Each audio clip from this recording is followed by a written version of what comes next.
Well, book connectors. Guess who's back? It is I. Welcome and welcome back to the Book Connection. You know I am your host, Black Devil, and I'm here with Thursday's question, which is this. Now, we all have flaws, human flaws. That's the way life is. That's the way we are as people. Now, so with that being said, here's the question for today.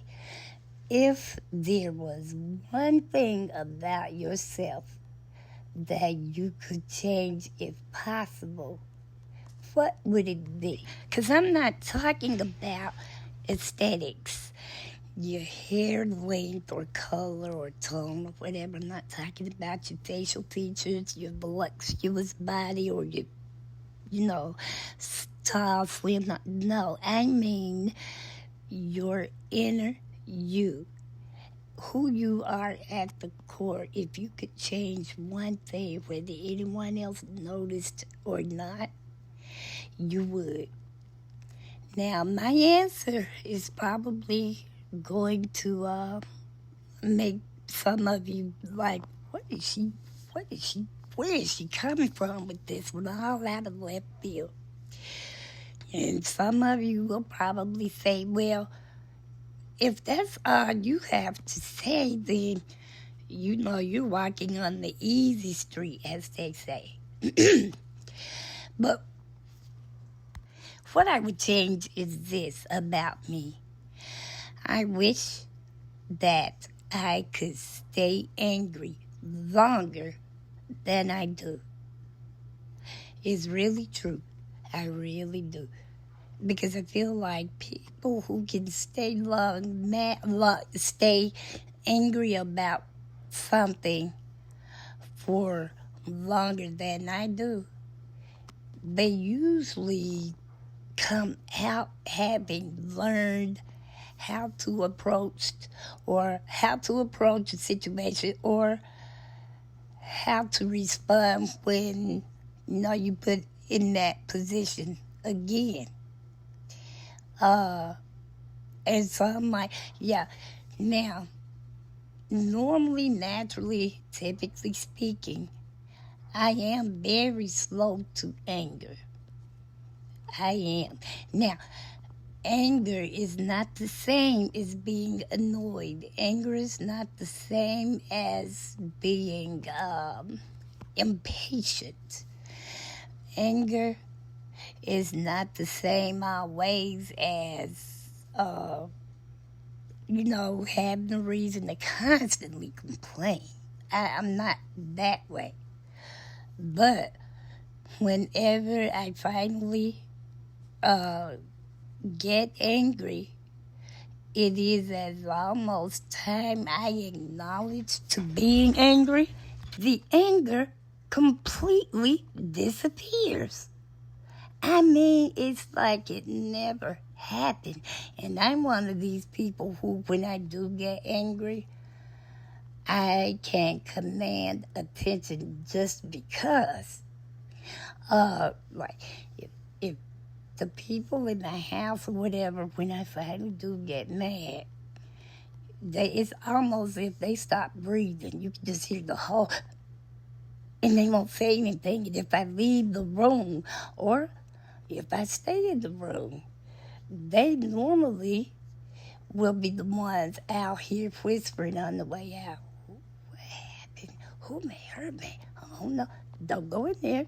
They're like if someone wasn't in there when it happened and they may be coming my way, they'll stop and don't go in there. But I kid you not, and it could be minutes later. It is as if the episode never happened. I'm glad I'm not a destructive type person because I would have just cost myself way more money.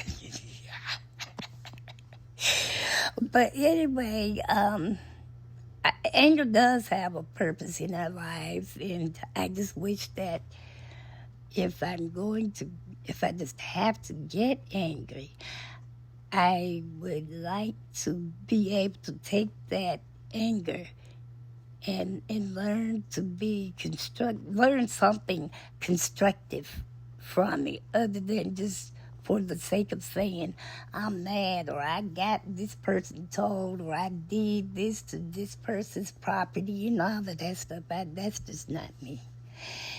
That is not me.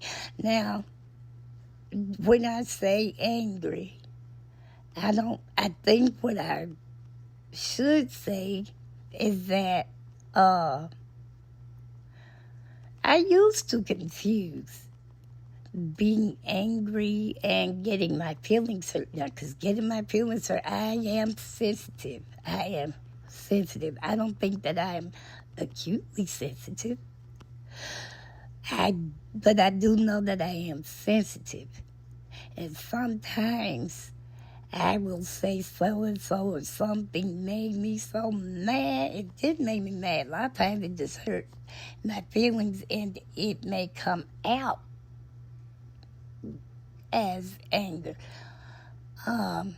So yeah, I guess I figured it out about 30 years ago that there really is a difference between being angry and having your feelings hurt, but they can be interchangeably. They both can be true at once. But in my case, I honestly know how I feel within the two differences. And my mom will tell you, anybody who will listen, about one time when I think I was 21, I had gone to the eye doctor, and he had told us when I was, because I got under him when I was 13.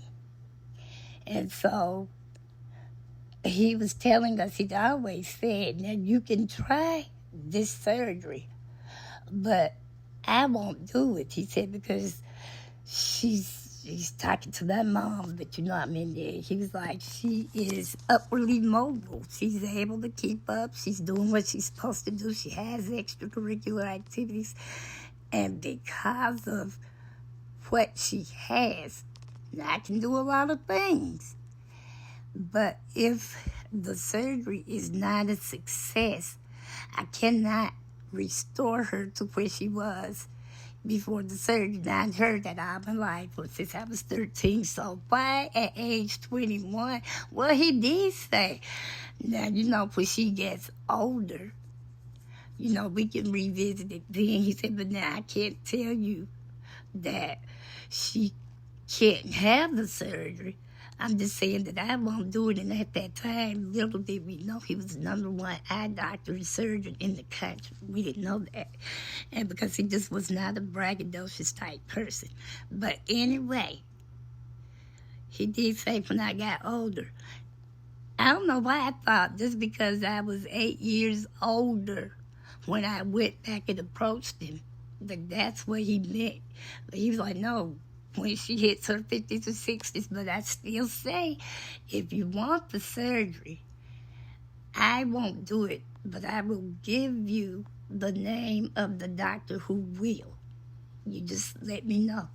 Okay, my mom said that I got fighting angry at her for the longest because she would never consent for the surgery. But then when it was my turn to say, because I was an adult, yes or no, I want to try it anyway, I still didn't do it, because at the end of the day, I know where he brought me from to where I was and still am. And so I was like, although I didn't get the answer I wanted, there was something deep within me to say that apparently he knows what he's talking about. I mean, I'm still living and stuff, so I didn't do it. Well, I got on the phone, so I cried that whole day. But I was on the phone. It was on a Friday. I won't forget it. Friday, I was on three-way with two of my friends.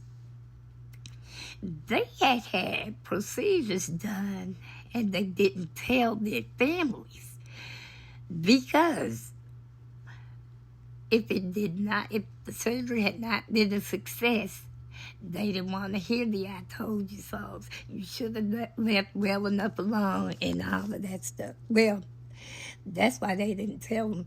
But then this one girl had it, and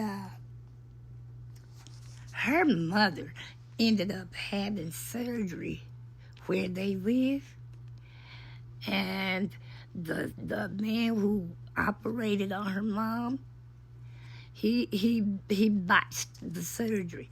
So she ended up going to see my surgeon.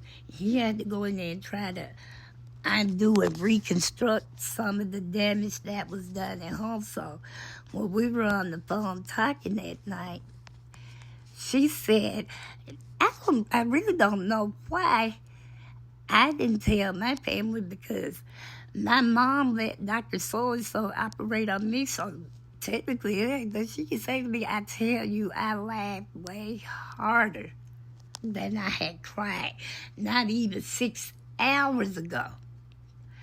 I'm like, Lord have mercy, you know I needed that laugh, you know I needed it. And it was, I laughed probably for about 15 minutes. And then when we finally got off the phone, I laughed myself to sleep. And I know I feel like it was God's will. Let me know I was going to be okay, regardless of why any decision was made or not made. So I don't understand the point in being angry if you can't do anything positive with that comes out of the anger. So that's going to wrap this session up. This question, if you could change one thing about you, what would it be? And why? Let's continue the conversation down in the comments, book connectors.